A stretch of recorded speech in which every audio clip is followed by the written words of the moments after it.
This tree is a century and a half older than my country, the United States. They can survive droughts, fires, floods. They can yield a good fruit even in a difficult season. They're very resistant to plant diseases, so they're remarkable plants. And one of the secrets to their longevity, to their long lifetimes, is these shoots that they send out. These shoots, new shoots, are called netzarim in Hebrew. Everyone repeat, netzarim. Netzarim. So netzarim, which just means new shoots, like a new thing coming out of the plant. Netzarim will fold back into the tree, I'm told, over time. So very old olive trees, sometimes the center is dead and is rotted away. But the netzarim have folded back in and have given it new life through the centuries, through the millennia. The netzarim are also very important in the naming of this place. So netzer, the singular, is the root of Nazareth, Nazareth. This was a new shoot of an older community. Some people think maybe the Bethlehem community, because we know about the connection between Mary and Joseph. But in any case, this community itself was a new shoot. We don't ever read about Nazareth in the Old Testament. We only read about it in the New Testament. It was a newer community. And the new shoots are referenced in the life of Jesus. The book of Matthew is kind of the bridge book of the Testaments, and it draws a lot of connections back to the Old Testament, talks about a lot of prophecies. And one thing it says is that Jesus, there's a prophecy, there's an idea that he shall be called a Nazarene, that he would be someone of Nazareth, or that he would be a netzer. And this is a reference to Isaiah, where it says, a new shoot shall come out of the root of Jesse. And Jesse was the father of David and the ancestor of Jesus through Joseph. So, another connection that we'll talk about later on as well with our olive tree and the life of Jesus. Coming along here, you're going to see almond trees on your right. Almonds. Almonds. Almonds. And you're going to see a threshing floor on your left when you come up here. So threshing is when you break grains of wheat to make flour. And threshing in this period was done around the harvest season. The harvest season is called Ketzir in Hebrew. It begins in May with the harvest of the barley and continues in June with the harvest of the wheat. They would bring the harvest down and lay it out all over the floor here. And they would use a sledge like that. Underneath that sledge has holes like this board here. They would fill the holes with rough stones, and then they would send the sledge around, and it would break up the harvest and separate the chaff from the wheat. What's that? And then they would toss it up in the air, and the chaff would blow away, and the wheat would land back down, and they would grind it up to make flour, to make bread. Everyone say Shalom, Avraham. Shalom, Abraham. How are you? Good to see you. Welcome to our sheepfold. This is our sheepfold. These are our sheep, and this is Avraham, our shepherd. We shear our sheep before the hottest point in the summer, so that they get to cool off a little bit. We're going to show you later on how we use their wool. Sheep were very important in the economy of that period. They were a source of clothing, of milk, of meat, of the sacrificial lamb. And they are also important in the Bible. It says in Psalm 23, the Lord is my shepherd, I shall not want. Very important passages throughout the Old Testament in which God claims the role of shepherd over God's flock, God's people. And Jesus enters this story too in the New Testament. Jesus says, I am the good shepherd. Jesus says, I am the door to the sheepfold. These would have been profound things to say in the Jewish context, in the context of the Jewish religion in which God claims the role of shepherd.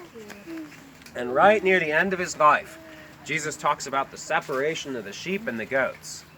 So Jesus says, and I'll shorten it somewhat, at the end of time, the Son of Man shall come in all his glory with all his angels, with all the nations gathered before him, and that he will separate them as a shepherd separates the sheep from the goats, the sheep on his right and the goats on his left.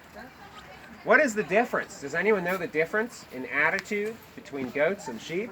No. No. The shape. Only the shape, not the attitude. Yeah, the sheep maybe have less of an attitude. Sheep can be led and they'll follow. They're much more obedient. They're easier to run. Okay. Goats are much more rebellious. They're always trying to escape, and they would eat on your on your cultivated land. In this time, it was very important. Sheep you could lead to graze, and they would graze on places where you weren't farming. But goats will just eat wherever they want.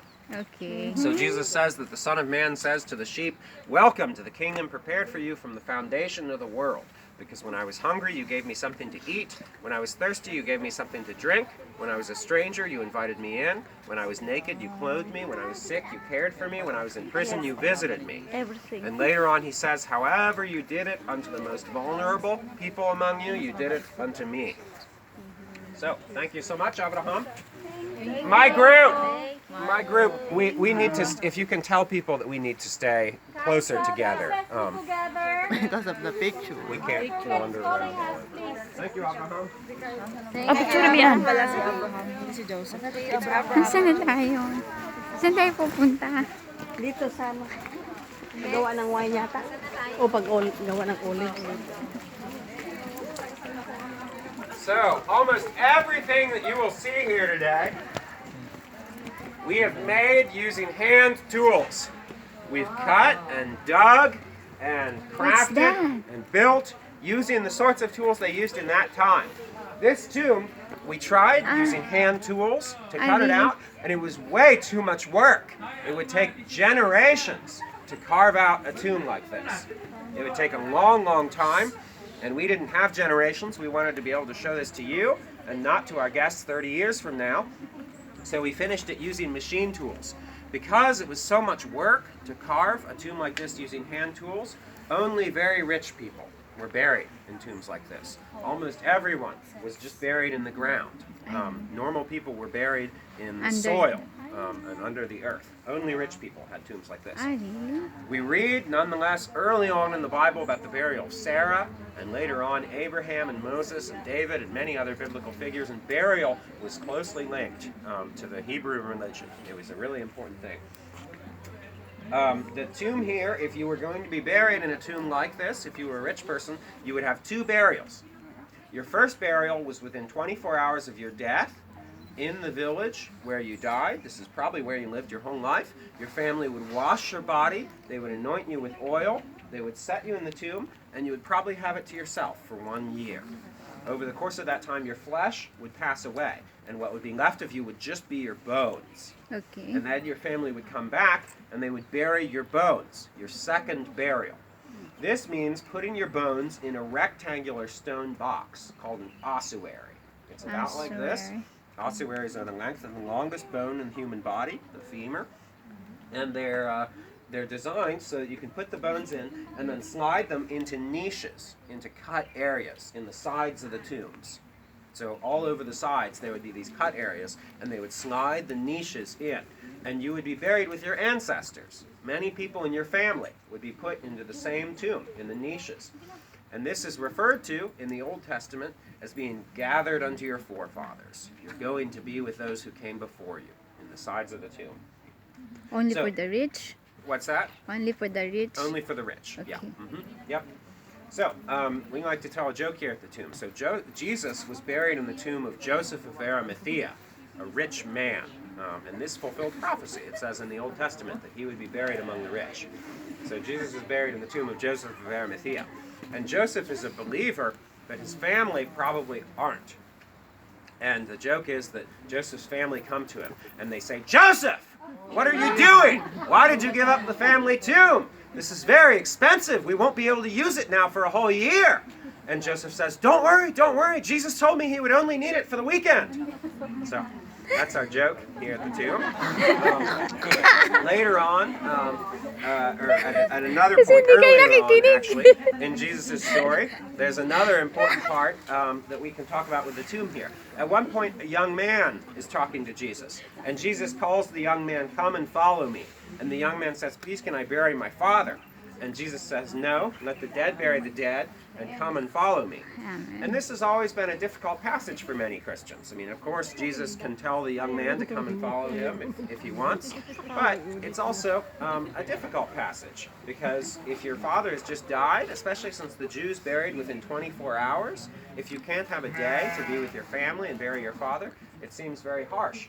One strong possibility in this passage is he's talking about that second burial. He's talking about coming back to bury his father's bones in an ossuary a year out from death. And that's a very different request, and Jesus' answer makes more sense if we understand it that way. You are welcome to take a quick look inside the tomb. We are going to start up here. It's big.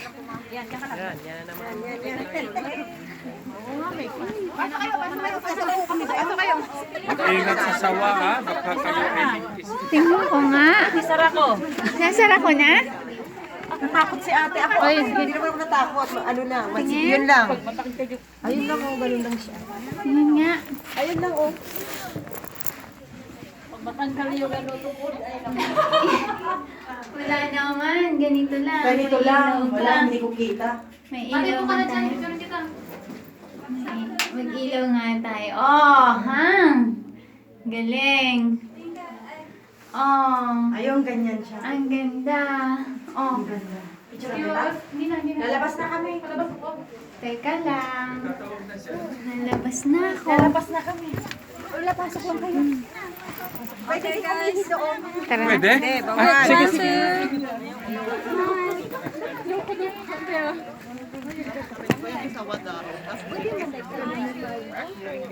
Sa Ate Tin.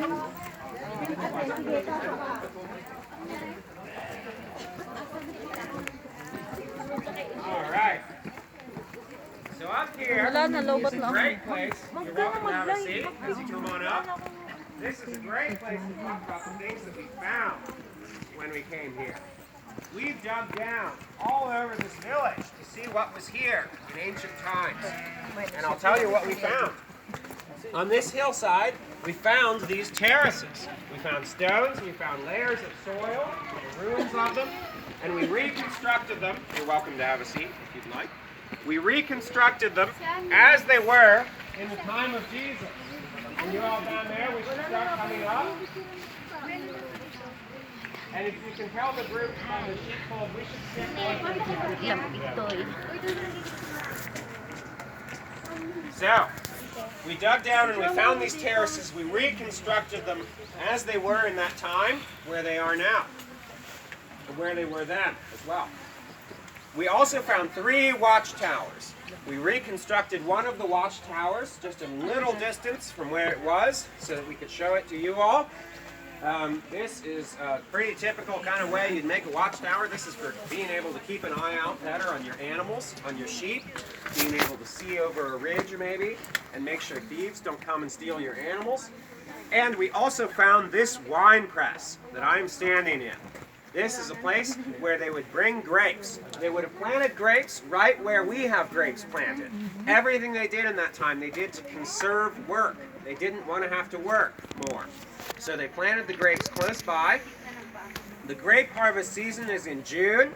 They would have brought the grapes down and laid them out in the wine press, and the whole community would have gathered together. There would have been singing and celebration. Everyone would have been happy.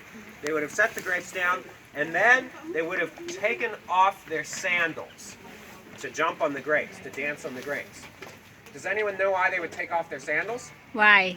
No. Because they're dirty? Good guess. For the taste? It is for the taste, actually. Ay, really? For the It's a taste? very specific reason for the taste.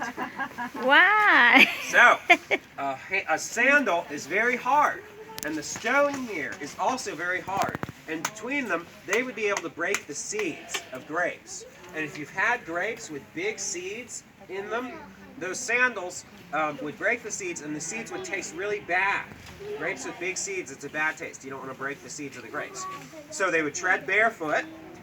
They would dance on the grapes. The juice would flow down this channel. We didn't make this channel or this wine press or any of it. All of this is as it was in the first century. The juice slips down in. They would pull it out and filter it through linens, like through cloth. And then they would filter it into jars. and it would ferment in jars for 40 days. And over the course of those 40 days, it becomes new wine. Jesus says at one point, you don't put new wine into old wineskins. You put new wine into new wineskins. That's because the new skin from an animal is flexible and it can expand. And there's going to be more fermentation, more gases will be released. It needs to be able to expand and grow. An old skin would not have flexibility. It would be rigid and it would break, and your wine might just all go spilling out and be wasted. So, because Jesus lived 5 minutes away from here, or 10 maybe, where the village was, and because the whole community came together for this, and because it's very difficult to cut into stone, like I said, at the tomb, it's very difficult to make something like this, and there weren't a lot of wine presses, it's very likely that Jesus came here as a child, and that Jesus treaded on grapes here, which is a lovely thought. Jesus talks in a parable in Mark about a man who buys a plot of land and digs a wine press, raises a watchtower, plants grapes, and this is very much the image that Jesus is talking about in his parable. Also, we can't climb up on the stones because it could be dangerous. So we're trying to avoid that. But, so Jesus talks about basically this image in his parable. Say shalom to our villager, Andreas. Shalom. Behind us here, we have the exceptions to that parable. Andreas. Andrew. Andrew. We have Lobot na ito. shalom to our other friend. Lobot na. Welcome. Behind us here, Hindi ko na, ano bang pangalan we nito have the dito? two exceptions to the parable image. Bakit The nagko-connect Nazareth sa akin Hospital eh? and the Nazareth Nursing School. Ano The pangalan Nazareth nito? Hospital was the only hospital in Mipoto. between Jerusalem and Beirut when it was founded. Mipoto? It covered a Ito? huge area. It continues to serve a vulnerable population here in the Arab-Israeli north. It's the only 24-hour emergency room in this area. The nursing Nakakunik school pa was yata founded sa'yo eh. in 1924. It's the only, I believe, Christian nursing school. And the only school that serves overwhelmingly Arab-Israeli population. And it was the second-rated nursing school in the country. Wala na, lobot na So yata. we're very proud of our hospital and nursing school. We're a 4-part nonprofit, hospital and nursing school village, and an international volunteer program. We are always looking for volunteers, and people come from all over the world and lead tours and work at the hospital and help out with all sorts of things around the village and the community. If you're ever interested in volunteering here, please ask at the office when you come back, or if you know anyone who might be. Ano ko kay We're Andres? going to carry on here. My Papapicture wife ako and kay I Andres. each came here with our families for a week when we were teenagers, and we loved it. We're back together for a year here, and we love it. So it's a good place to live and work. Let's carry on. Tara. Magpasaway. Nag-ano na siya. Nagagalit na siya, hindi kayo nakikinig. Walang iya. Nung nakaraan natin may yano. We're going. Sa kanya ngayon eh. Ate.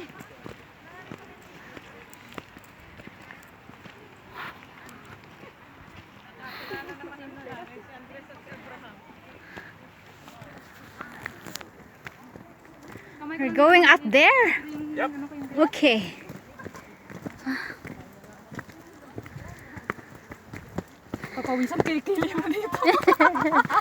So as you climb up on the right, you're going to see cabbage here. We grow cabbage year-round, and we grow a lot of other plants for our kitchen here as well. Cabbage was grown in this time and was used by the Romans as a cure for a hangover if they had drunken too much alcohol. Yes. Cabbage. Now we know. I had a group of medical service workers one time, and they said that, yeah, that cabbage will help clean your liver. Ah, really? So,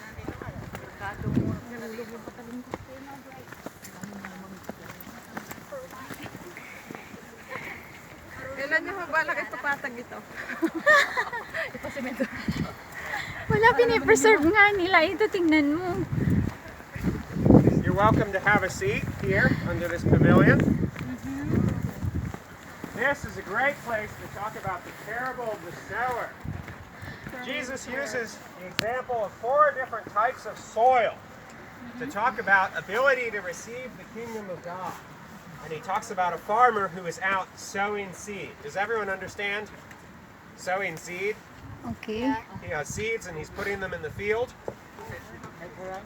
So, Like corn. the first type of soil, of earth, that Okay. Jesus talks about for the farmer is actually the path itself.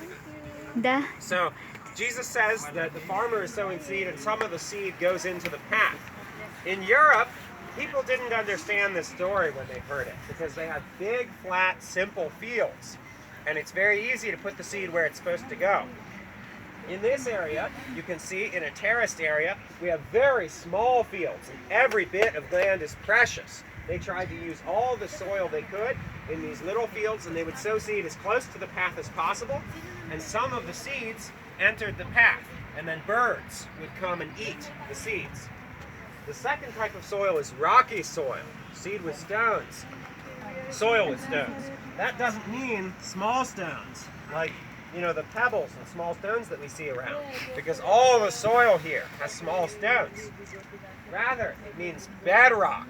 The bedrock, like what you see behind you there, and like we saw at our first station. So the bedrock, there would be places where there was only a thin layer of earth on top of the bedrock, because the winds and the rains would change the soil from year to year.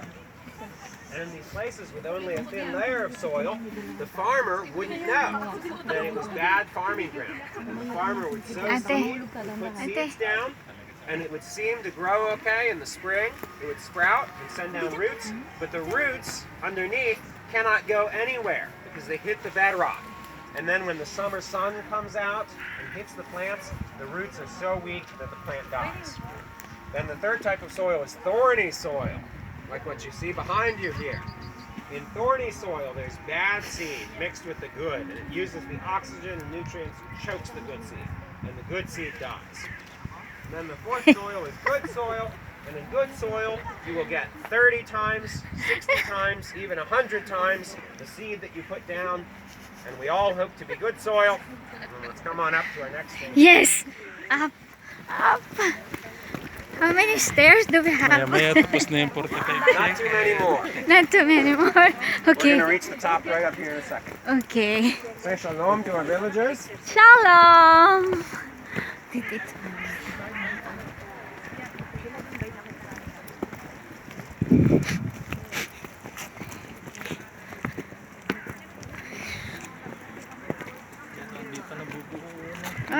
This plant here, and please remember, do not take the leaves, but this plant here is from the family of the plant in the Bible called hyssop.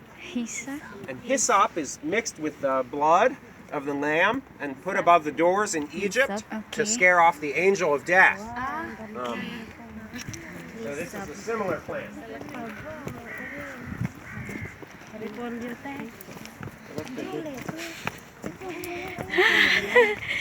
That's the end?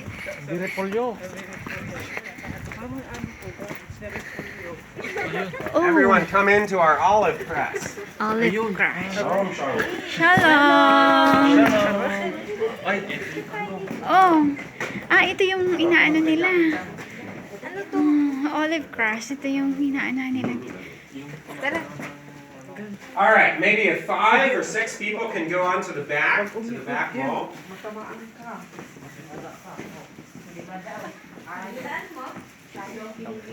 Thank you. Just so we have more space. And maybe 2 people can stand behind Shaul there. Here. What is this place, sir? This is the olive press. Olive. We are making olive oil. Yes. Olive oil. Ito, pang ano. And you will need to stand back because Mose, the donkey, will hit you. The donkey's here? Oh, the donkey will hit Yes. me. All right, everyone say shalom to Shaul. Shalom, Shaol! And everyone say shalom, Mose. Shalom, Mose! Ini, Mose. Mosi? That's Mosi. Mose. Mosi. Aba siya. Mosi. Nananadyak si Noong Mose. Yung pala yun. So, Yung pala yun. we are going to show you here how they made olive oil. Holly made oil from the olives. The olive harvesting season is in October. We take the olives up here, and this is a preparatory stage. We're going to need to fill on in more here and let more people in. Let's keep coming Yung inside. paggawa ng olive oil. Can some people come and stand by me here? Kaya siya Parang dinudurog doon. Just keep coming in. So, Shaul puts the olives into this vat, and then Moshe walks around and breaks the olives down into a pulp, into a wet, oily mix. And that pulp is going to be pressed. So that pulp, Shaul is going to take and put into these baskets. He's going to fill the sides of the baskets with pulp. And the baskets are designed so water and oil go through and the rest of the pulp does not. And then we will come over here. So everyone come into this section. This is the Thank you, crushed Shaul. olive. Everyone come into this section. We're going to take maybe 6 Yung olive, it's oil. Very oily. full and put them over this hole in the floor. And those 6 baskets then, we are going to press with this great beam of wood. This is our olive press. So the olive press, this great beam of wood, is used to squeeze the pulp to make olive oil. And there are going to be 3 presses, 3 stages here. The first press is the best. Does anyone know what the best olive oil is called? The bus? The best? Yeah, virgin oil, yeah, exactly. And I've heard, what I've been told, is that the word extra is actually just for marketing. It's actually just to sell it. But virgin oil, yeah, means the best quality. So the first press, we will not use the stones, only the beam of wood. We will press down on the pulp baskets and squeeze out the best oil, and your first fruits you are supposed to send to Jerusalem, where they will be burned in the menorah, the 7-part menorah in the temple, and where they will be used for anointing, like this. Then the second press, we will use a stone. We will lift up a stone, and the stone will push down on this pulley a lot more, and we will squeeze out more oil. That oil we will use for cooking, like cooking bread and other things. It will be used for cosmetics. It'll be used for perfume, and it will be used for medicine. So we read in the Good Samaritan and other stories about people with cuts, with injuries, and they put oil and wine and maybe medicine on those injuries. So Jesus prayed in 3 stages in the Garden of Gethsemane. And Gethsemane comes from the Hebrew words Gat Shmanim. Everyone repeat, Gat Shmanim. And Gat Shmanim means oil press. And Jesus was under great psychological pressure, praying before his crucifixion, before his death. And one thing a guide said that I thought was very interesting is that in the 3rd press of the olive oil, some of the red of the skin gets into the oil. And in Gethsemane, Jesus sweated drops of blood. Blood came out of his body, like sweat. So there is a similarity. Thank you so much, Shaul.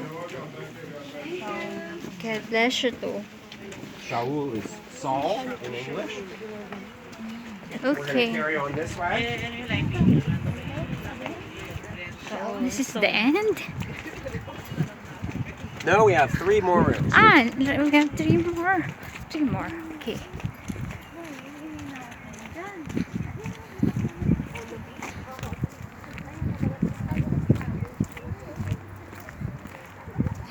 Meron pa kaming 3 pupuntahan. Yung 3 more rooms. Rooms. Yeah, this one. Really amazing. They preserve it. Okay.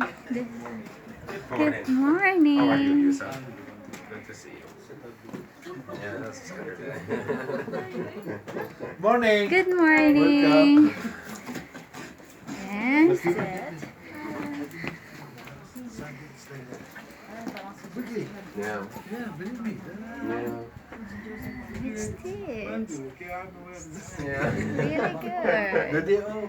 Nice to see this place.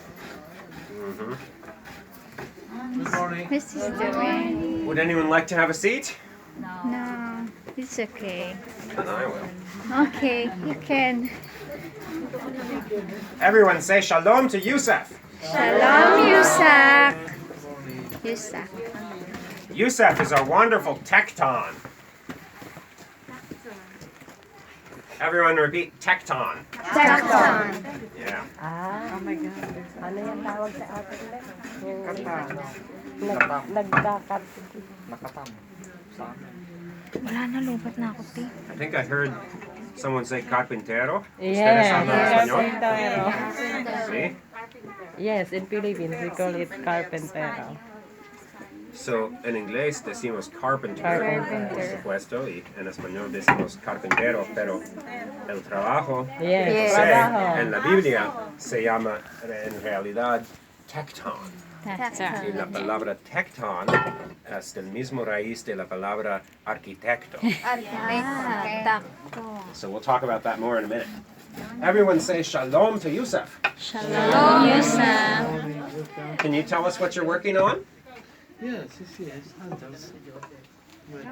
He's making handles, unos equipos. Ladder. He makes ladders, escaleras. Escaleras. He also makes our seats, our tables, all the wooden pieces of our different buildings. He's always hard at work here doing different things. Can you tell us about some of your tools? Yes, sure. So the Katam. scissors. Hindi. Katam. Yun ang katam. You know that? Philippine. Yun ang katam. Yung pait yun. Stone here. Swan. 2 volcanic stairs. Like something. Parang liha na. Swan. Pait. Pait. Pait. Yun, pait. Chevy. Really? You use that in shaving? So an axe or hacha is like this. This is an adze. It's sideways. And then he's got a hammer. Martillo. How many of you speak Spanish? Oh, a lot of them are similar. Related to Spanish. Sierra. Lagari. Ay, hindi. Lagari ba? Lagari. Lagari din yun sa Chanso? Yalla. O, terapista. Anyone know what this is? Pana? Hindi. Hindi para sa ano yan. No, that's a new language. Para sa Barina. Barina. Ay, marina yan. Pampantay na. Ah, okay. Ay, na pala yan. Meron na pala yun. Ang ganda. Does anyone want to try? Meron na pala yun. Anyone want to try? Parang ano? Come on.